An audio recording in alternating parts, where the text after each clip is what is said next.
नमस्कार दोस्तों, मैं हूं अमित और आप सुन रहे हैं हॉरर कहानी, वो भी मेरी जुबानी। दोस्तों, स्कूल लाइफ में कोई ऐसी घटना हुई है जिसमें आपको दर्द का एहसास करवाया हो? अगर हुई है तो आप हमें नीचे कमेंट बॉक्स में उस घटना के बारे में बता सकते हैं, और अगर नहीं हुई है तो फिर आपको आज की हमारी यह कहानी जरूर सुननी चाहिए, क्योंकि यह कहानी आपको आपकी स्कूल लाइफ से फिर से रूबरू करवाने वाली है। और आज की हमारी इस कहानी में हम स्कूल लाइफ में घटी एक ऐसी डरावनी घटना के बारे में जिक्र करने जा रहे हैं जिसकी कोई कल्पना भी नहीं कर सकता। लेकिन कहानी शुरू करने से पहले, जैसा कि मैं आप लोगों से हमेशा कहता हूं कि वैसे तो आप लोगों ने बहुत सी कहानियां सुनी होंगी, लेकिन मुझे पूरी उम्मीद है कि आज की हमारी ये कहानी सुनकर आप को सच में दर्द का एहसास होने वाला है। बस मेरी आपसे गुजारिश है कि आप अगर इस कहानी को पूरा सुनेंगे तो आपको सच में बहुत ज्यादा मजा आने वाला है। साथ ही अगर आप पहली बार हमारे इस चैनल पर आए हैं तो चैनल को अभी सब्सक्राइब कर लीजिए। ऐसा करने से हमारी और आपकी नजदीकियां बढ़ जाएगी और आगे आने वाले वीडियो आप तक आसानी से पहुंच जाएगी। तो ज्यादा समय ना लेते हुए जल्दी से अपनी कहानी को शुरू करते हैं। दोस्तों, आज की हमारी कहानी मध्य प्रदेश के रतलाम में रहने वाले एक शख्स की है जिनका नाम प्रतीक है। तो चलिए अब ये कहानी प्रतीक के पॉइंट ऑफ व्यू से सुनते हैं। दोस्तों, मेरा नाम प्रतीक है और मैं मध्य प्रदेश के रतलाम का रहने वाला हूँ। वर्तमान में मैं इंदौर में एक मोबाइल शॉप चलाता हूँ। लेकिन आज जिस डरावनी घटना के बारे में मैं आपको बताने जा रहा हूँ वह घटना उस वक्त की है जब मैं 10वीं क्लास में पढ़ा करता था, यानी कि वह घटना मेरे स्कूल लाइफ की है। और वह घटना इतनी ज्यादा भयानक और डरावनी थी कि आज भी जब मैं उसे याद करता हूँ तो एक पल के लिए तो मैं सोचने पर मजबूर हो जाता हूँ कि अगर उस दिन मुझे कुछ हो जाता तो मेरे माँ बाप का क्या होता, उनका ध्यान कौन रखता। लेकिन खैर, मुझे खुशी इस बात की है कि उस दिन मैं बच गया और उस दिन के बाद मेरे साथ कभी भी उस प्रकार की कोई घटना नहीं हुई। लेकिन आज मैं मेरी ये कहानी आप लोगों को इसलिए सुना रहा हूँ कि अगर आप में से भी कोई लोग अभी भी स्कूल लाइफ में हैं तो वह थोड़ा सतर्क रहें, जिससे कि उनके साथ कभी इस प्रकार की घटना न हो। दरअसल यह बात तब से शुरू होती है जब मैं अपनी बुआ के यहाँ गर्मियों की छुट्टियों में घूमने गया हुआ था। उस वक्त मैंने मेरी बुआ के यहाँ गर्मियों की छुट्टियों में काफी ज्यादा मजे किए और इस दौर बुआ के सभी घर वालों से मैं इतना ज्यादा गोल मिल गया था कि गर्मियों की छुट्टियां खत्म होने के बाद जब मैं वापस अपने घर पर आ रहा था तो वो लोग काफी ज्यादा उदास हो गए थे और उन्होंने मुझसे कहा कि तुम अपनी पढ़ाई यहीं पर आकर कर लो और यहीं पर किसी स्कूल में एडमिशन ले लो। मन तो मेरा भी वहां पर रोकने का काफी ज्यादा था, लेकिन पापा की परमिशन के बिना मैं वहां पर नहीं रुक सकता था। इसीलिए मैंने बुआ से कहा कि आप पापा से एक बार बात कर लो। फिर पापा की भी परमिशन मिल गई और उसके बाद मैं बुआ के यहाँ ही रहने लगा। तब मैंने बुआ के घर से लगभग 5 किलोमीटर दूर एक स्कूल में एडमिशन ले लिया। वो एक प्राइवेट स्कूल था जिसमें मैंने एडमिशन लिया था। एडमिशन लेने के बाद मैं उस स्कूल में जाने लगा। शुरू में तो वहां पर सब कुछ ठीक था। कुछ ही दिनों बाद स्कूल में मेरे काफी अच्छे दोस्त बन गए थे। अब वहां पर सब कुछ काफी अच्छा चल रहा था। लेकिन कुछ ही दिनों बाद हमारी उस स्कूल में एक नई दी चलाती हैं, जिनके बारे में हमें तब पता चलता है जब एक दिन प्रार्थना के टाइम पर स्कूल ग्राउंड में प्रिंसिपल सर हमें उन के बारे में बताते हैं कि यह आपकी नई इंग्लिश की टीचर हैं और आज से आपको अंग्रेजी यही पढ़ाएंगे। वह मैडम दिखने में काफी ज्यादा खूबसूरत थी। उनको देखकर स्कूल के जो बिगड़े हुए लड़के थे उनके तो काफी मजे हो गए थे। उनके चेहरों पर रौनक आ गई थी, लेकिन उनको इस बात का जरा भी अंदाजा नहीं था कि जिसको देखकर उनके चेहरे पर इतनी रौनक आ रही है, कुछ ही दिनों बाद उसको देखकर उनके चेहरे की हवाइयां उड़ने वाली थी।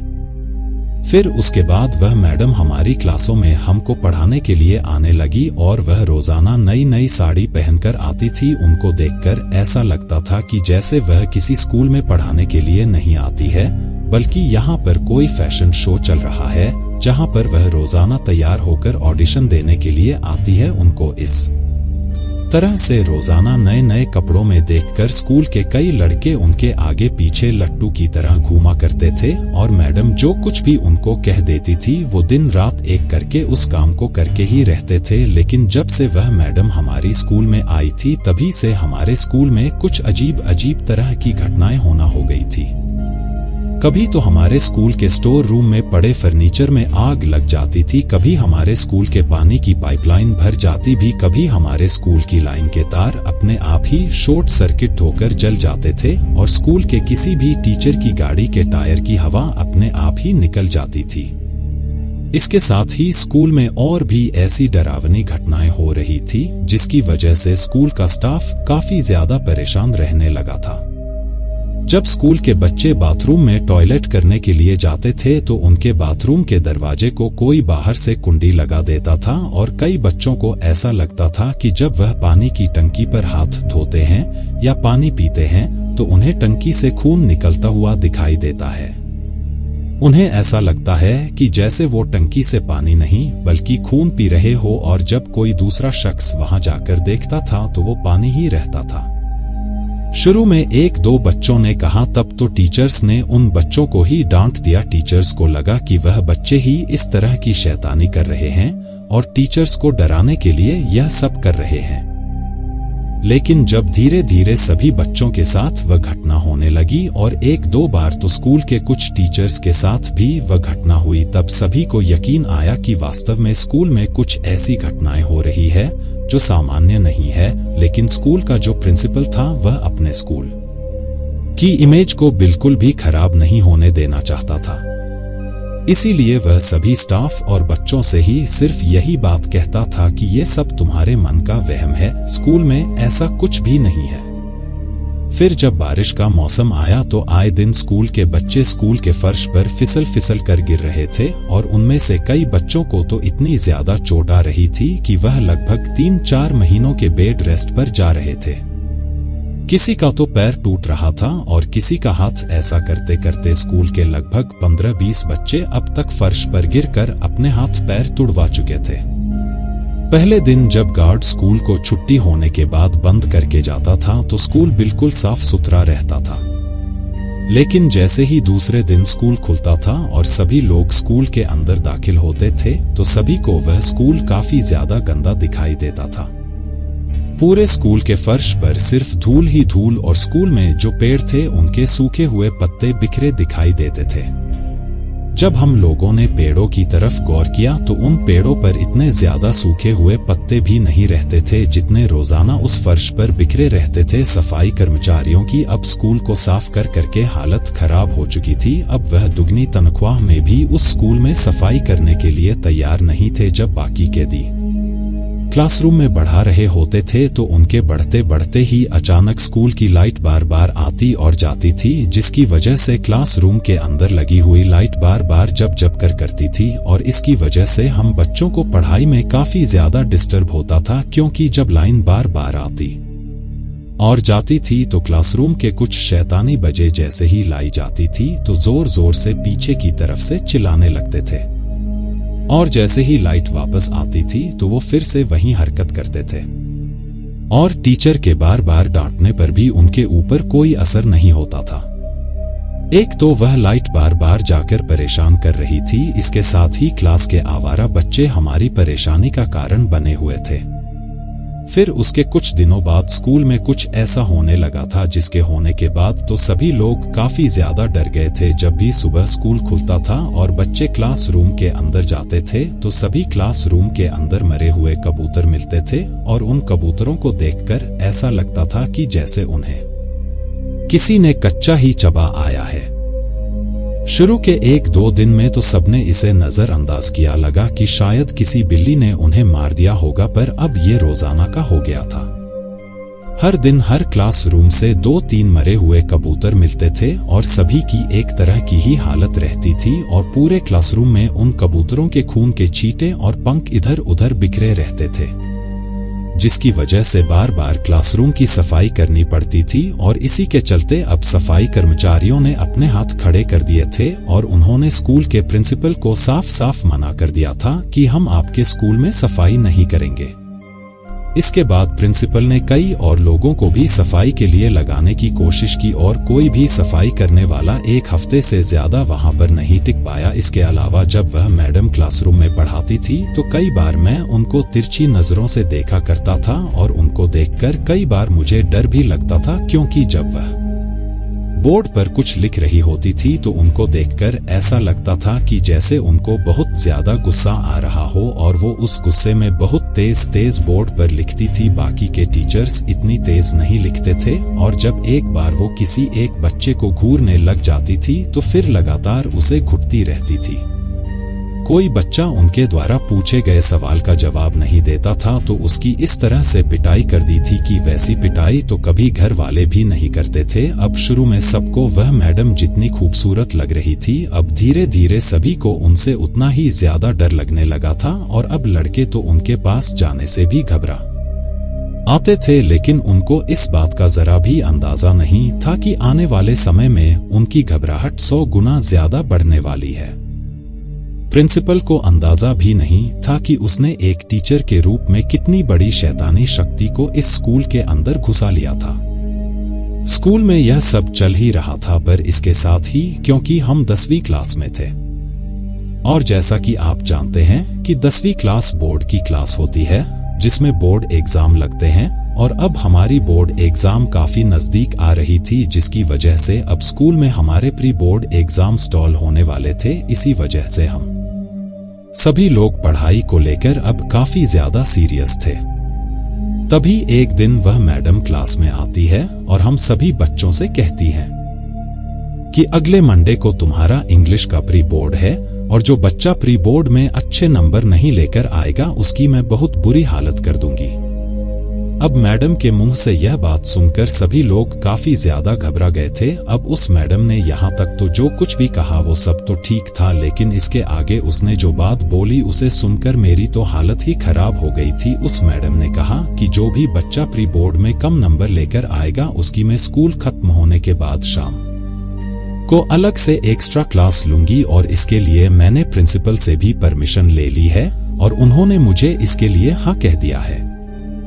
अब उसकी यह बात सुनकर मुझे सबसे ज्यादा डर लग रहा था। मुझे सबसे ज्यादा डर लगने का कारण यह था कि मैं शुरू से ही अंग्रेजी में थोड़ा कमजोर था और मुझे पता था कि मेरी अंग्रेजी में कुछ भी तैयारी नहीं है और मेरे कम ही नंबर आने वाले हैं, और मैंने सोचा कि अगर मेरे कम नंबर आए तो ये मैडम तो शाम के वक्त अकेले में मेरी अलग से एक्स्ट्रा क्लास लेंगे, और जब इतने बच्चों के बीच ही इनका इतना ज्यादा डर लगता है तो फिर अकेले में तो मेरी क्या हालत होगी। अब मुझे इस बात का डर था। हुआ भी कुछ वैसा ही। प्री बोर्ड लगी और मेरे क्लास में सबसे कम नंबर आए। तब उन मैडम ने मुझे क्लास में खड़ा किया और मुझसे कहा कि तुम स्कूल की छुट्टी होने के बाद यहीं रुक जाना, तुम्हारी आज एक्स्ट्रा क्लास लगेगी। अब उनके मुंह से यह बात सुनकर मैं तो काफी ज्यादा डर गया था। मैंने सोचा कि मैं अकेला कैसे संभाल लूंगा, लेकिन इसके बाद ही उन मैडम ने क्लास के 2 लड़कों को और खड़ा किया और उनसे भी वही बात कही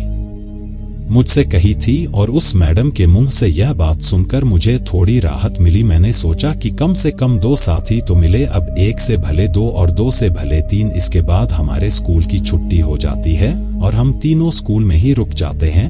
अब हम लोग क्लास में बैठे बैठे ही उन मैडम के आने का इंतजार कर रहे थे। स्कूल की छुट्टी हुए लगभग आधा घंटा हो चुका था, लेकिन अब तक भी वह मैडम क्लासरूम में नहीं आई थी। तभी मैंने सोचा कि शायद वह हम लोगों को यहाँ पर रोक कर खुद ही इस बात को भूल गई है कि उन्हें आज हमारी एक्स्ट्रा क्लास लेनी है। तभी मैं उठकर क्लासरूम के गेट पर पहुंचा ही था और वो अचानक से मुझे मेरे सामने वहीं पर खड़ी दिखाई देती है।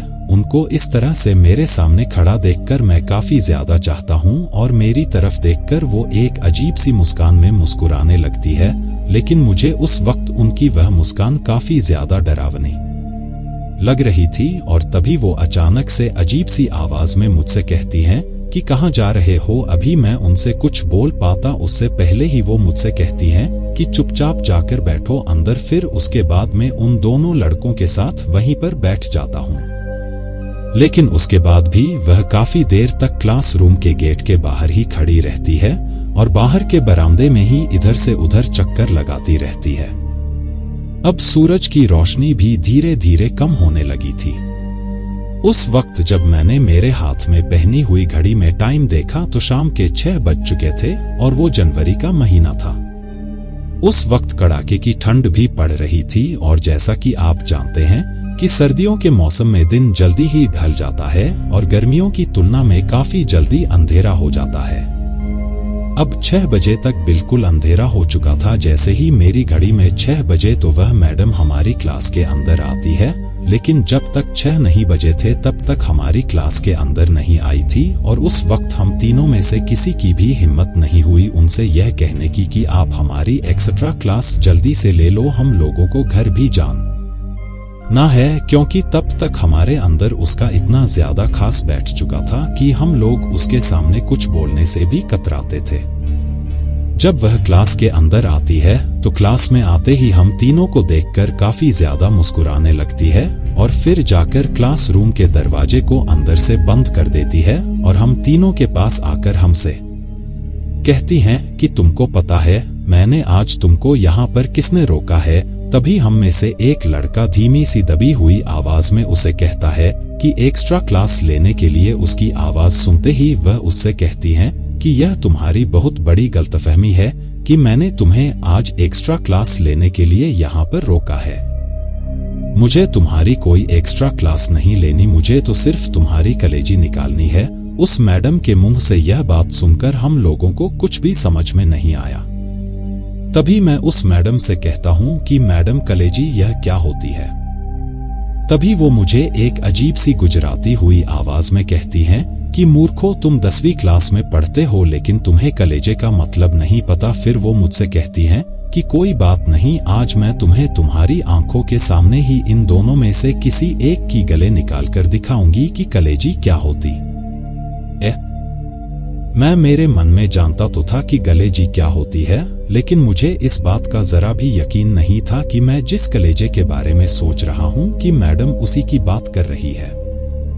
अब हम लोगों से यह बात कहकर वो एक अजीब तरीके से हंसने लगती है और हंसते हंसते ही उसका चेहरा एक विकराल रूप धारण कर लेता है। उसके होंठों से साइड के 2 दांत अपने आप ही बाहर निकलने लगे थे और उसके होंठ बिल्कुल काले पड़ गए थे। धीरे धीरे उसकी वह खूबसूरत दिखने वाली पंजाबी अब किसी बूढ़ी औरत की तरह काफी ज्यादा सड़ी हुई और गली सी दिख रही थी।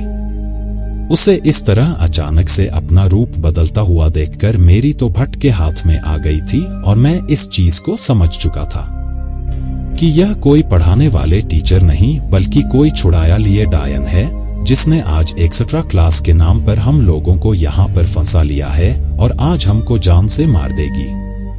इसके बाद जब उसने पूरी तरीके से छुड़ाया लिया डायन की तरह अपना रूप ले लिया था तो वहां अचानक से मेंढक की तरह उछलकर टेबल पर बैठ जाती है और हम लोगों से कहती है कि तुम्हें शैतानी बच्चों ने मुझे आज रूप में आने पर मजबूर कर दिया है, वरना मैं तो अपनी जिंदगी अच्छे से जी रही थी। तुम्हें लोगों ने मुझे डायन बना दिया है और अब तुम लोगों को मारकर मैं अपनी मौत का बदला तुम लोगों से लूंगी।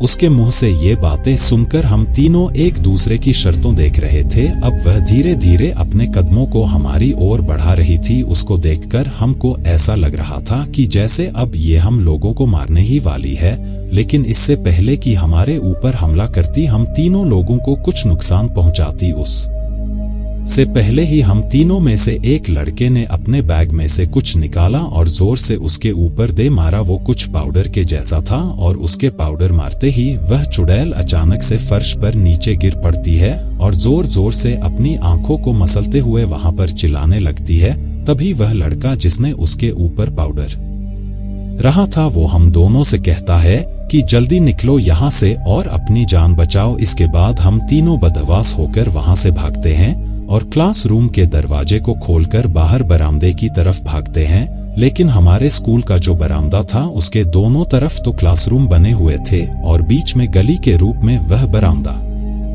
था और उसके दोनों साइड में लोहे के शटर लगे हुए थे।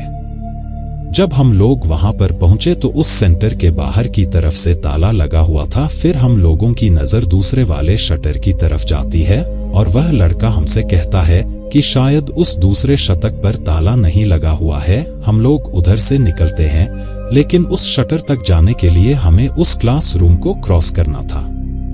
जिसमें वह चुड़ैल थी और जहां से भागकर हम लोग निकले थे। तभी हम लोगों ने तय किया कि हम एक साथ दौड़ते हुए उस सेंटर की तरफ जाएंगे और उस क्लासरूम की तरफ देखेंगे भी नहीं कि वहां पर मौजूद घायल हैं या नहीं। इसके बाद हम तेज रफ्तार में वहां से दौड़ते हैं और दौड़ते हुए उस दौर की तरफ जाते हैं। लेकिन जैसे ही हम उस क्लासरूम को क्रॉस करने की कोशिश करते हैं तो हम तीनों में से जो लड़का उस क्लासरूम की तरफ था और जो दौड़ रहा था, वह चुड़ैल अचानक से उसका एक पैर पकड़ती है और वह लड़का वहीं पर गिर जाता है। जब वह नीचे गिरता है तो मैंने भागते हुए उसका हाथ पकड़ लिया और उस इतनी जोर से खींचा कि उसका पैर उस चुड़ैल के चंगुल से छूट जाता है और मैं उसको घसीटते हुए शटर तक ले जाता हूँ। लेकिन जब हम लोग शटर पर पहुंचते हैं तो उस पर भी ताला लगा हुआ था। यह देखकर अब हम लोगों की हिम्मत जवाब दे चुकी थी और हमारे बचने की उम्मीद भी बिल्कुल खत्म हो चुकी थी।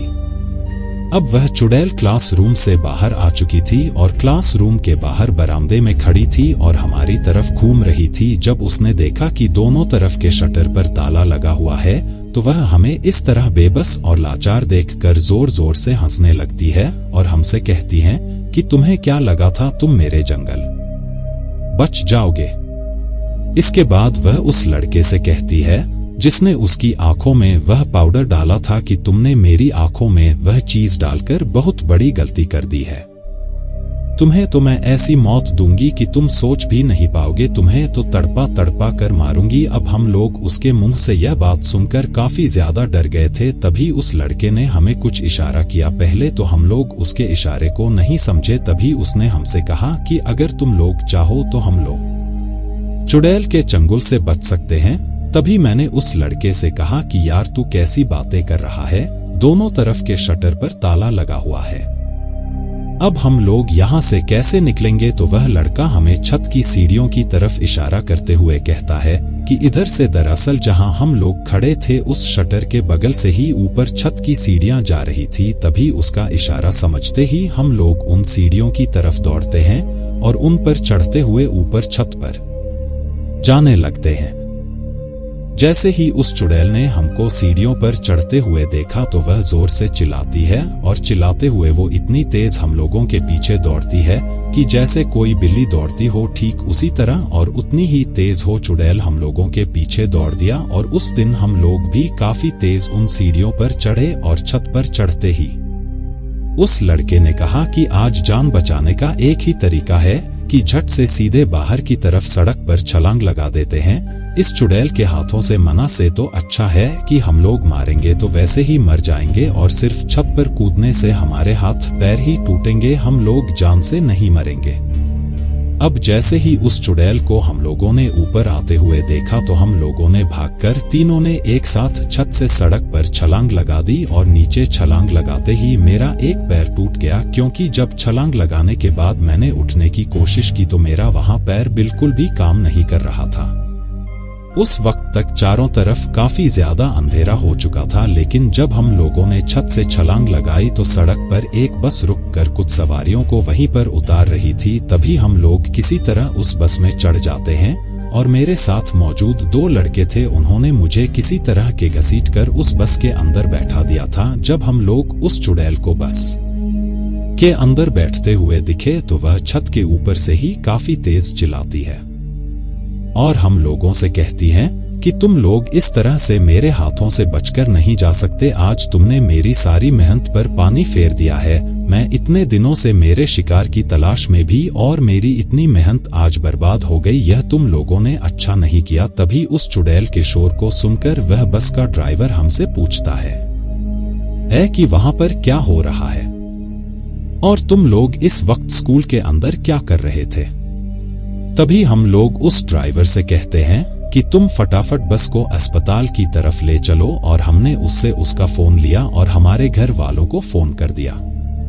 इसके बाद अस्पताल में हमारे घर वाले आ गए। घर वालों के आने के बाद हमने उन्हें सारी घटना के बारे में बताया कि आज किस तरह से हम लोग अपनी जान बचाकर उस चुड़ैल के चंगुल से बचकर वहां से भागे हैं। फिर दूसरे दिन सुबह होते ही हमारे घर वाले स्कूल में जाते हैं और प्रिंसिपल को अच्छी खासी सुनाते हैं। तब प्रिंसिपल कहता है कि मैंने तो उस मैडम को कोई भी एक्स्ट्रा क्लास लेने के लिए परमिशन दी ही नहीं थी और न ही उसने मुझसे पूछा था, और आज वो ड्यूटी पर भी नहीं आई है। तभी घर वाले उनसे कहते हैं कि वह आएगी भी कैसे, वो तो एक चुड़ैल थी जिसने रूप बदलकर स्कूल में टीचर के रूप में बच्चों को अपना शिकार बनाने के लिए काम किया था, और आपकी स्कूल में जो भी घटनाएं हो रही थी वो उस चुड़ैल की वजह से ही हो रही थी। इसके बाद स्कूल के 1-2 टीचर्स और वह प्रिंसिपल मुझसे मिलने दाल में आते हैं और वो मुझसे पूछते हैं कि यह सब कैसे हुआ। तो फिर मैं उनको भी सारी घटना के बारे में बताता हूँ, और उस वक्त मेरे साथ वह दोनों लड़के भी वहीं पर मौजूद थे, लेकिन उनमें से वह एक लड़का काफी ज्यादा बहादुर था। दरअसल वो एक पंडित फैमिली से था और उसके पापा हनुमान जी के मंदिर में पंडित थे। तभी उसके पापा ने हम सभी लोगों को उस चुड़ैल की सच्चाई बताई। उन्होंने बताया कि आज से कुछ साल पहले वह औरत किसी स्कूल में इंग्लिश की टीचर ही हुआ करती थी, लेकिन एक बार इसी तरह स्कूल की छुट्टी होने के बाद स्कूल के कुछ आभार लड़के उस टीचर को छेड़ते हैं। उस वक्त वो स्कूल के बाहर अपने घर जाने वाली बस का इंतजार कर रही थी।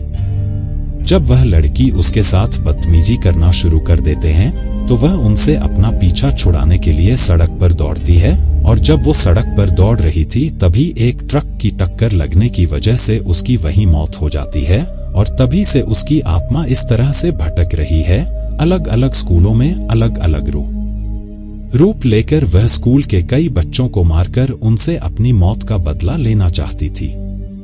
तो दोस्तों, ये थी हमारी आज की कहानी आपको कैसी लगी कमेंट बॉक्स में कमेंट करके जरूर बताना। फिलहाल चलता हूँ, बस आप अपना और अपने परिवार का ख्याल रखें, और अगर अभी तक भी चैनल को सब्सक्राइब नहीं किया है तो कृपया करके चैनल को सब्सक्राइब कर लीजिए। आपका यह छोटा सा योग हमें आपके लिए ऐसी ही कहानियां लाने के लिए प्रोत्साहित करता है।